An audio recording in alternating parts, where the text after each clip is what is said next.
A paz do Senhor Jesus Cristo a todos. Esse é o Instituto Bíblico Apostólico. Eu sou o professor Samuel Vasconcelos da Silva e hoje nós vamos estar iniciando a aula de número 2 do livro de Atos dos Apóstolos. E hoje nós vamos estar estudando aqui juntos a lição de número 2 do livro. Bom, a primeira coisa que nós precisamos notar, e nós precisamos entender aqui, é que do capítulo 1 até o capítulo 7 aqui do livro de Atos, toda a história aqui ela vai acontecer exclusivamente aqui dentro de Jerusalém. Então a igreja ela só vai começar a se expandir para as outras regiões, ela só vai começar a sair ali de dentro de Jerusalém quando vai surgir ali a perseguição de Saulo, de Saulo de Tarso. Antes dele se tornar um apóstolo Paulo, ele vai fazer uma perseguição contra a igreja, e aí assim que a igreja vai começar a se expandir, vai começar a sair ali de dentro de Jerusalém. Então, esse início aqui, ele é um período de fortalecimento, podemos dizer assim, dentro de casa, ali em Jerusalém. A igreja surge ali dentro de Jerusalém, no início da igreja. Nesse tempo, nesse período aqui, a vida dos discípulos eles giravam em torno ali de 4 locais principais ali dentro da cidade. Primeiro, tinha o cenáculo, que era um lugar que eles faziam as reuniões, faziam seus debates. Tinha ali também o templo, que é onde eles faziam a adoração pública. Tinha ali a prisão, que é onde eles testavam a sua fé ali diante das autoridades. Eles eram presos por estar pregando a palavra de Deus. E tinha ali a sinagoga, que também era ali um ponto de encontro e de oração deles. É importante a gente entender também, eu já falei isso, na verdade, na última aula, mas recapitulando aqui, que o livro de Atos dos Apóstolos, ele é o volume 2 do Evangelho de Lucas. A gente sabe que Lucas escreveu os 2 livros, tanto o Evangelho que leva seu nome, como o livro de Atos dos Apóstolos, e ele escreveu esse livro para um homem chamado Teófilo, que significa aí amante de Deus. Então, como eu falei na última aula, no Evangelho de Lucas, ele vai relatar ali o que Jesus Cristo começou a fazer, e começou a ensinar. Mas aqui em Atos dos Apóstolos, ele vai mostrar a continuidade dessa obra, o que Jesus Cristo continua fazendo. Então, Jesus Cristo ele subiu ao céu, mas antes de ele subir ao céu, antes de ele ir, ele deixou ali ordens claras aos discípulos, aos apóstolos, deixou ali através do Espírito Santo. Então ele não nos deixou, ele não deixou os apóstolos ali, os discípulos, sem direção, mas ele deixou ali o Espírito Santo para eles e deixou um plano que já estava pronto, estava pronto ali para ser executado através dos apóstolos, que era a pregação da palavra de Deus que chegasse até ali os confins da terra. No versículo 6, os apóstolos eles fazem ali uma pergunta que vai mostrar que eles ainda estavam um pouco confusos, eles ainda tinham ali algumas dúvidas. E eles perguntam para Jesus Cristo, Senhor, é agora que o Senhor vai restaurar ali o reino de Israel? Então aqui eles não pensavam em política, não pensavam ali em libertar Israel do domínio de Roma. Mas Jesus Cristo, ele vai deixar bem claro que o foco era outro, que o foco era o reino espiritual. Então Jesus Cristo ele dá a resposta para eles, mas Jesus Cristo não dá uma bronca neles, mas ele simplesmente corrige ali o foco deles. Jesus Cristo diz para eles que não cabiam, não havia importância deles saber em relação a datas, ou tempo. Isso não tinha importância, isso era secundário. O que realmente era importante, o que realmente era de suma importância, era a promessa que foi feita lá no cenáculo, que eles deveriam aguardar o poder do alto, ou seja, aguardar o recebimento do Espírito Santo na vida deles. Então Jesus Cristo queria que eles dessem importância à pregação, à evangelização do mundo, e não aos sistemas políticos, não ao governo, não queria que desse atenção a essas coisas, importância a isso, mas sim na pregação da palavra de Deus. Esse era o principal foco. Jesus Cristo, né, mostra isso para eles.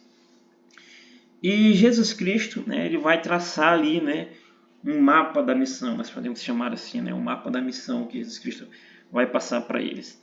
Então, né, com esse poder que eles receberiam, né, que era o poder do Espírito Santo que eles receberam, eles seriam testemunhas em 4 etapas. Eles começariam por Jerusalém, depois iam ali para toda a Judéia, né, alcançaria ali a Samaria, até que chegasse aos confins da terra, né? Esse era o mapa que Jesus Cristo, né, deixou para que eles cumprissem, para que eles seguissem.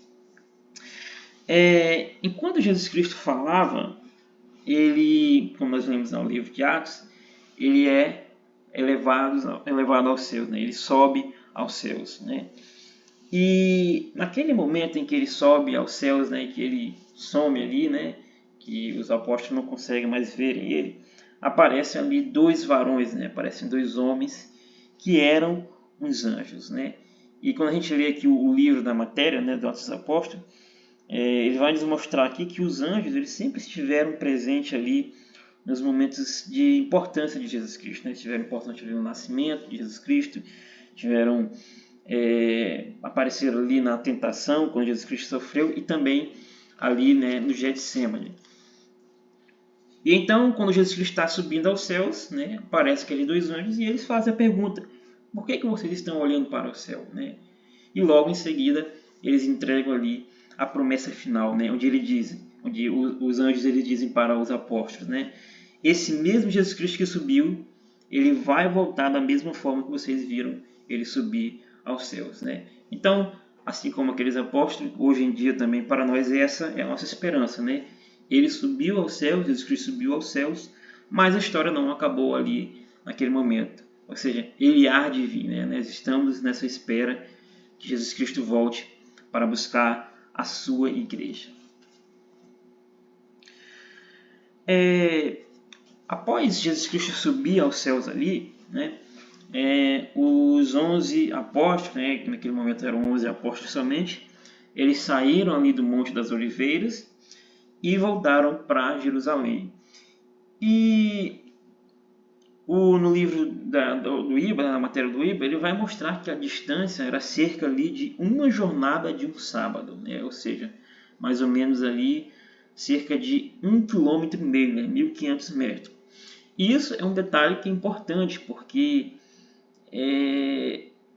essa era a distância máxima que um judeu, ele podia caminhar ali no sábado sem quebrar a lei. Então tinha esta regra, né, que durante o sábado um judeu poderia caminhar apenas 1.500 metros, apenas 1,5 km, porque mais que isso eles estariam ali quebrando a lei que eles tinham ali entre eles. Diante do que muitos pensam, né, muitas pessoas acham que eles voltaram tristes porque Jesus Cristo voltou aos céus, mas muitos pelo contrário. Eles não voltaram tristes nem ou com medo. Lucas vai nos dizer no livro de Atos que eles estavam tomados de grande júbilo, né, de grande alegria. Então eles passavam ali o tempo em 2 lugares, né, no templo, onde eles ficavam ali louvando a Deus publicamente, e no cenáculo, né, que era, podemos dizer assim, o quartel-general deles ali, né, dos apóstolos. Lá no cenáculo, algo muito importante, né, algo muito especial estava acontecendo, que era o que? A unanimidade, né? Estavam lá presentes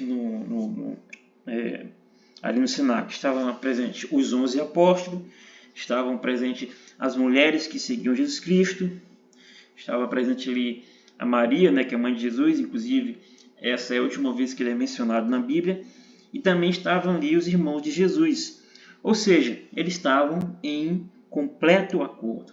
Ou seja, isso nos mostra aqui que o poder do Espírito Santo ele não cai em meio à divisão, mas sim onde há união. Então eles estavam unidos ali, né, em um só propósito. Eles perseveravam em oração, né, continuaram perseverando em oração até que se cumprisse a promessa, que foi quando caiu ali o Espírito Santo na vida deles. Bom, durante esses dias de espera, né, que eles estavam ali reunidos, Pedro ele se levantou ali diante de cerca ali de 120 pessoas, né? E ele entendeu ali que os 12 apóstolos, né, que o grupo que era antes eram 12 apóstolos, mas agora tinham somente 11, né? Então ele entendeu ali que o grupo dos 12 precisavam ser recomposto, né? Precisava recompor aquela quantidade certa que era antes, de 12 apóstolos. E quando a gente lê aqui o livro de Atos dos Apóstolos, né, do IBA, na matéria do IBA, a gente vai ver aqui que o livro vai esclarecer, né, algumas supostas contradições bíblicas, né, sobre a morte de Judas. E, na verdade, existiram ali dois campos. O primeiro, o campo de Judas, né, que é chamado de Choroim, não sei se a expressão é essa, mas essa expressão vai nos mostrar que Judas, né, ele não usou o dinheiro que ele ganhou ali dos sacerdotes para comprar esse campo. Mas, quando é bem averiguada essa história, ele vai mostrar que ele já havia adquirido secretamente esse campo através de pequenos roubos que eles faziam ali, né, que Judas ele fazia ali das bolsas dos discípulos, né, ao longo do tempo. E quando os historiadores, né, fazem essa pesquisa, né, e a gente também vê isso, foi nesse local, né, nesse campo em particular, que ele se enforcou, que Judas ele se matou ali, né, ele derramou ali seu próprio sangue. E, inclusive, né, o nome desse local acaba se chamando Campo de Sangue. E também existe o segundo campo ali, que é o campo dos sacerdotes, né, que é chamado de Agros.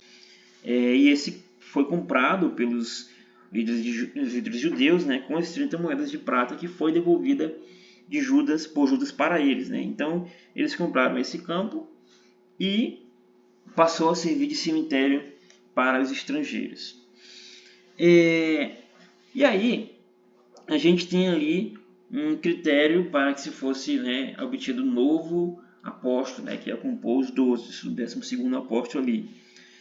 E Pedro, ele simplesmente não escolheu qualquer um assim, né? Simplesmente apontou para alguém e escolheu. Não. Existia critérios, né, que o substituto de Judas eles tinham que ter, né? E esse requisito técnico era quais? Primeiro, ter acompanhado o ministério de Jesus desde o batismo de João, né? Eles precisavam, para que pudesse fazer parte dos apóstolos, tinha que acompanhar Jesus Cristo ali desde o batismo de João, todo o ministério de Jesus Cristo. E segundo, teria que ser testemunha ocular da ressurreição e da ascensão de Jesus Cristo, né, da subida de Jesus Cristo aos céus. Então isso mostra, né, aqui que podemos dizer assim, né, o cargo de apóstolo ele exigia ali, né, uma experiência real com o mestre, né, uma experiência real com Jesus Cristo. Então é feito aí a escolha, né, de Matias, né? Eles primeiro apresentam ali dois homens, que era José Barsabás e também Matias. E aí, né, eles oram, né, em reconhecimento de Jesus Cristo é o só Deus, e lançam ali a sorte, e a sorte caiu sobre Matias. E aí, com isso, os 12 apóstolos, né, os 12 estavam ali novamente completos, prontos para serem ali embaixadores de Cristo, né, de seguirem a ordem de Jesus Cristo, seguirem a ordem do Espírito Santo, em estarem ali pregando a palavra de Deus, começando ali por Jerusalém até que chegasse aos confins da terra. E aí eu deixo aqui um questionário para vocês estarem respondendo, um questionário aí, 10 questões, aí vocês vão, de acordo com do que nós estudamos aqui, vocês vão marcar aí se essa afirmação é correta ou errada, né, de acordo com o que a gente estudou aí. Então deixo aí essas 10 questões para vocês estarem respondendo. E a gente finaliza esta segunda aula aqui, né, essa lição de número 2. Na próxima aula a gente retorna estudando a lição de número 3 do livro de Atos dos Apóstolos.